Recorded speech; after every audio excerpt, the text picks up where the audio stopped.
Okay, for today, we'll talk about the Objective 5. Now, Objective 5 is all about establishing safe and secure learning environments to enhance learning through consistent implementation of policies, guidelines, and procedures. Again, this is a continuation of our help to our teachers in the field for this school year 2023-2024. We want you to be aware, know how you're going to achieve all these objectives for COT. This is already part 5 of our advocacy for COT RPMS. Now, Objective 5, again, is only applicable to the first grading and the second grading. So there are 4 classroom observations that you have to do, scheduled classroom observations that you have to do for this school year, and you will be doing Objective 5 for the first grading and the second grading only. So we will now study what is Objective 5.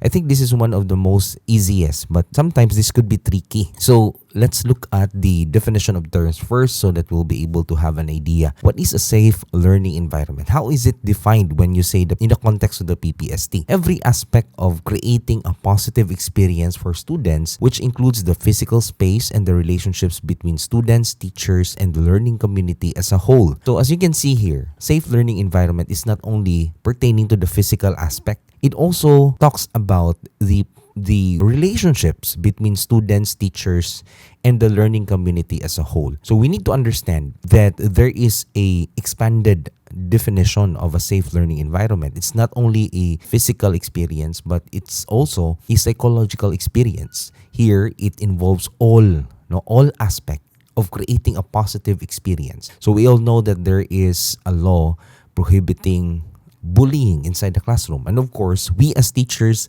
should ensure that there are no corporal punishment involved, that we always create that positive learning environment for our learners. And here it also talks about secure learning environment. So what is a secure learning environment? It talks about school spaces and activities that free learners from physical harm or risk to promote their well-being and support their learning. So this is very important. When learners feel unsafe, it's as if our brain will go to a fight and flight response. We don't go to a learning mode. Okay? So in order for you to ensure that our learners learn in the classroom, we have to first secure the learning environment. And of course, we should not expose them to undue harm. Okay, so we all know there is a law protecting our learners. So that includes psychological harm, that includes physical harm, and we have to make sure that in everything that we do, we always ensure that our learners are safe. Now, how do we do this? We try to implement rules and regulations that our learners should follow all throughout our session. And as a teacher, this is part and parcel of how we're going to conduct our classes. Since we are dealing with a crowd of learners, and sometimes, worse, even going beyond the intended numbers of learners inside the classroom, we have to ensure that all throughout our session, our learners are safe. So when you conduct your demonstration, you have to exhibit this competency that you can actually control them. You can ensure their safety by providing clearly the rules and the policies that they have to follow all throughout your session. So let's talk about safety policies, guidelines, and procedures. This involve proper conduct in relating to adults and peers, arrangement of chairs, tables, and equipment. So this is very important. We know how to arrange them properly so as to ensure that everything is orderly, and equipment and general cleanliness, precautions in handling, storage, and disposal of hazardous chemicals in laboratories, and proper use of tools. Now, I am also a science teacher before, and up until now, I consider myself as a science teacher. So when you handle or demonstrate or ask students to handle laboratory tools, there are safety precautions that a learner should be aware of. So you should ensure that these rules and regulations are being clearly given to the learners.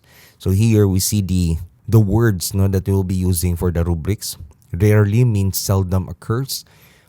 Occasionally means irregularly occurs. And frequently means often occurs. Generally, normally, it's the normal. And consistently here talks about constantly occurs and some less than half. And then the majority here is more than half, and most is almost all approaching 100%. Okay? So let's study together the rubrics. Now, again, would like to emphasize that our school heads should use the features of practice when we rate our teachers. And we also plan for our COT, we also use the features of practice. It's not possible, honestly, considering all the complexity here, it's not possible for you to rate the teachers without using these rubrics here. So if you don't have a copy of these rubrics, don't forget to message me, in our page, or message or comment. Make sure that you have a copy of this, because it's really impossible for you to grade your teachers without using this one. You cannot memorize every part, every objective there. So here, we see that the lowest level talks about that the teacher rarely implements safety policies, guidelines, and procedures to establish a safe and secure learning environment, and only some learners follow such rules. So if there's a manifestation wherein the learners, some of them does not follow the rules because you haven't consistently and you rarely implement the safety policy and guidelines, so basically you are 3. So here, the teacher implements safety guidelines and practices to very few selected tasks. What we wanted to see here is consistency all throughout. Okay, and then we have here 4. The teacher occasionally implements safety policies, guidelines, and procedures to establish a safe and secure learning environment, and majority of the learners follow such rules. So here, we already see that majority of the learners are already following it. And the teacher implements safety guidelines and practices to several learning tasks. In level 5, the teacher frequently implements. So here, we see that more than occasionally, it's already frequently. And most of the learners already follow such rules. So it's more than the majority already. It's like almost all of them. So most of the learners follow such rules. Here, you look at the features of practice. The teacher implements safety guidelines and practices to most of the learning tasks. So I would like to emphasize this part here. As a teacher, we have to clearly reiterate. If you have observed our learners sometimes when you give instruction, they don't easily get it, right there and then. You have to consistently repeat, And very important at the start of your session, you have to, in order to hit indicator 5, you have to clearly enunciate the rules. And if possible, prepare a visual aid that will be posted in the blackboard in bold letters, or something that is very conspicuous and very clear for the learners, for them to follow such rules. And for those who miss your instructions, they will be able to read the instructions, the safety instructions that they have to follow. Then in 6, the teacher generally implements safety policies, guidelines, and procedures to establish a safe and secure learning environment, and all learners follow such rules. So all of them already are following in level 6. So the teacher implements safety guidelines and practices in almost all learning areas. So we see here it's almost in all learning tasks, almost all. So what is the highest level? So here, the teacher consistently implements safety policies and guidance procedures to regularly maintain a safe and secure learning environment and enhance individual and group learning. So here in 7, what really distinguishes it with 6, even if 6 already, it's everyone who are already following. Now, all the learners are already following. But what is in 7? 7 basically is that you'll be able to see an impact of these rules on how the learners interact. It actually enhances how they learn. So if you directly see an impact on these procedures to how they were able to learn, then you can grade the teacher 7.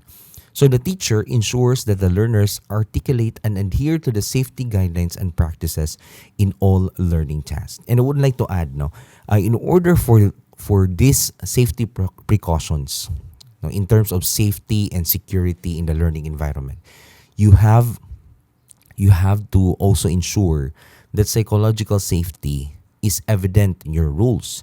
For instance, some of the learners are afraid to express their opinion. Okay? And some of them are afraid to express their personality. So it's important for learners to feel safe inside the classroom in order for them to talk and to share their thoughts in the groups, to provide their own insights regarding the topic. So because of the rules that you have set, the learners all feel safe, both physically and psychologically. Okay, so this is what we want to see in each of our classroom. We have to have a classroom which is free from bullying. We want a classroom wherein, regardless of our differences, they will respect each other. So all throughout your sessions, in everything that you do inside the classroom, always emphasize the rules about respecting each other's views, avoiding all those instances wherein there could be tease. Some of the learners may feel like they are discriminated. And you have to ensure that these rules can help create that big impact to the learners' participation and in the long run help them with their learning. So actually, indicator 5 is very easy to accomplish. What is most important for our teachers who are listening now is that at the start of your session, you have to make clear to your learners that these are the rules that we have set. And if you want, you can also read the primer for positive discipline. If you need a copy of that, please don't hesitate to message me in order for you to get a copy of the positive discipline primer. Very important skill that a teacher should have is consistency in implementing your rules. You are not allowed to implement any corporal punishment, but you can create consequences for learners who are misbehaving. So for those learners who are misbehaving, you have to consistently